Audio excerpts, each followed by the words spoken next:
What's up guys, I'm Piotr, this is Action Air Central and welcome to the video. Today I'll be talking about belts, pouches and holsters because if you have chosen a pistol wisely, thanks to my last video, you now will want to carry it in something. So if you want to find out more about those, keep watching.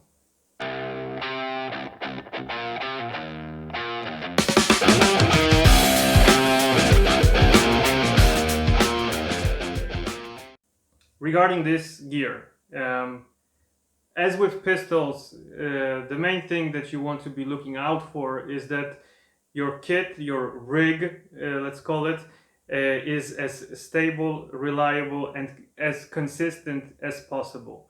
The thing is that once you set it up, what you want to achieve is to have all that gear set up in the exact same position so that when you practice, and you will do hundreds of drills, if not thousands, you want to have all the gear on your body at the same position every time so that you can teach your muscles and build that muscle memory so that you will shave those seconds off each stage and be faster, more consistent and reliable with your gear.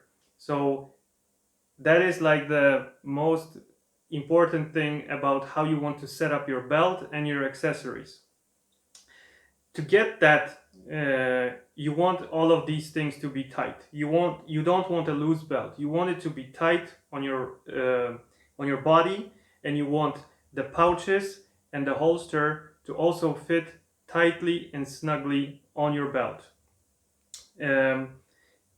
What you should be looking for as well is that these things are adjustable, because obviously every person has a different body shape, and to get that perfect setup you want all the components to be adjustable so that you can angle them in a way that will be most comfortable and ergonomic for you.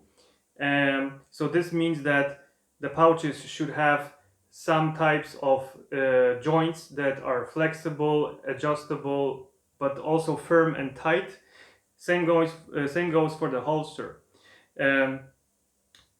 And yeah, ergonomic. That's the way you want to set up your belt, is that depending on which class you are. For example, in the open class, you can have the mag pouches even here up front, but for any other, you have to have them like at least up to this point. So you want to angle those accessories so that reaching for the mag is ergonomic, and in turn it will make you be faster. So that all kinds of ties in with each other.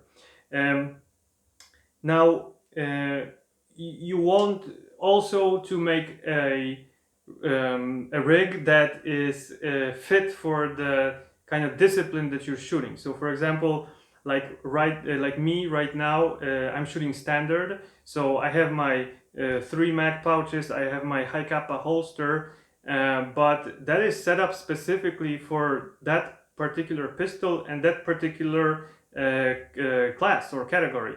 If I suddenly decided to shoot like production Glock, I will probably have to just switch out everything, because I'll have to readjust my holster. Fortunately, it's one that will accept both pistols, and I'll have to readjust the mags to fit the Glock mags. Yeah, if you make sure you just keep the stuff that you actually use on your belt and just get rid of anything else. And if you want to start in more than one class, I would recommend that you get a kit for one and then a kit for the other. So that also when you change the class, it will be easier for you to get into the mindset that, okay, now I'm shooting a classic, I have 10 rounds in the mags, it's a different story, right? So that would be that. And then the rest is up to your budget, really. What I see really is kind of the 3 main paths you can take. So there's like a low budget version, a medium budget version, a high budget version, And then as a cherry on top, there's the unlimited version. So with the low budget version, and it is something that I started out with, and I highly recommend for any new players that are not sure about their path yet, is to just go with a cloth nylon belt like this one. It's sturdy enough. It's a simple locking mechanism, but it's tight. You can make it tight. It's no problem. The attachments clap onto this type of belt really well, so it's sturdy and secure. So a belt like this, I mentioned this in the first video. I don't recommend a leather belt because it's highly likely that you will damage it. Like for example, if you take this pouch and you clamp it on your leather belt, it's going to leave marks, and these marks on leather will not come off. So it's completely harmless to that type of belt. Pouches, yeah. So this one is pretty good because it sits securely on the belt. It has some adjustability, like you can choose a different angle, forwards and backwards.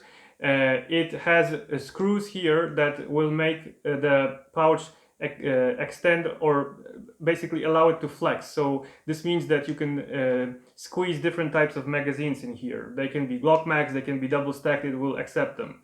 So this is like an FMA pouch, and I ran with it. It was very cool. The only downside is that you can't really angle it really outward. It's fine if you go like clockwise, counterclockwise, but you can't really angle it outside. So you're losing a bit on the ergonomic side, but it's a really cheap and good option for starters. So I would definitely recommend these. For holster, the budget version is a side tack like this. I also mentioned that this button is not allowed in Action Air, but you can just basically rip it off and you'll be fine. The retention on this type of holster is good enough that your pistol will still fit snugly, and you will be legal if you remove this clip. It has a paddle attachment. It works. It can move, again, clockwise, counterclockwise along your body, but you can't really angle it in any direction. So that's the downside of a budget version, but it's perfectly legit to start with. And it's a kit like this, these three options. I count, of course, prices will be different in different countries depending on the shipping and stuff like that, but on average, I would say that this low budget kit is about 50 euros. So that's what you're looking at.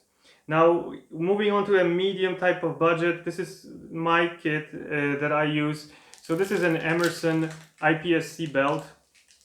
And the belt is made in a way that you have an inner belt and an outer belt. And you take this and put it in your pant loops.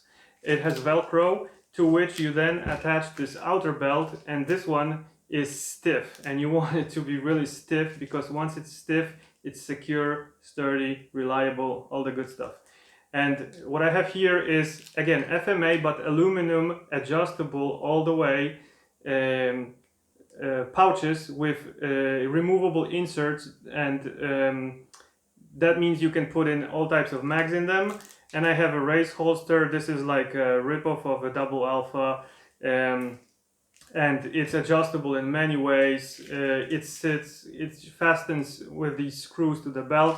It's never moving. It's perfect for me right now. I don't really feel the need to like go to the high budget version yet. And I would recommend this as an option for everyone, really. And this will run you about 250 euros.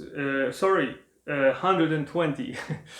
120. Now think about this setup and then just add more quality to it and more brand name, and you will get a setup that looks very similar but is of much better quality and is often used in real steel competition, but it might be a bit overkill for Action Air, to be honest. And it will be about 250, so about double what the medium range offers. And now, like the bonus category that I mentioned, unlimited, you can take all of this stuff and make it custom, like, I don't know, custom kydex if you're into that stuff, custom pouches, belts, whatever. Things like these exist. If you have the money, just go for it if you want. it's out there. It's not really needed. You're not going to get a super big edge over anybody by using that type of stuff. But I get it. It's something that makes you stand out, and some people are into that.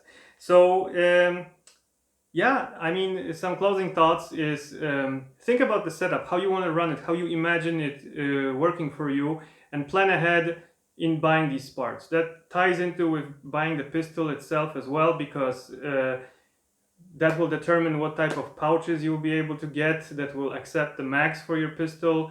If the pistol will fit in the holster that you're looking for, is it even going to be a version of a holster or a budget one for the pistol that you chose? These are the things that you need to think ahead. And also, like, is it just going to be for practice, or are you going to heavily invest into competition? Is the reliability aspect very important for you? Because in those competition scenarios, you will want to have the best edge possible and like the best gear that you can get. So those are all things that you should think about, and tie it in with the budget that you have, and then just get those things. Like I said, the starter kit for 50 euros will be totally fine. You can run with it for a long time and you will be good. If you move over to the medium budget, then you're pretty much set for life until something breaks. But I've run with this for a year and a half and I haven't touched it. It's working perfectly. So yeah, that's all I had to say on this subject. I hope you enjoyed it. I hope you found out some useful stuff, and I'll see you in the next one. Bye bye.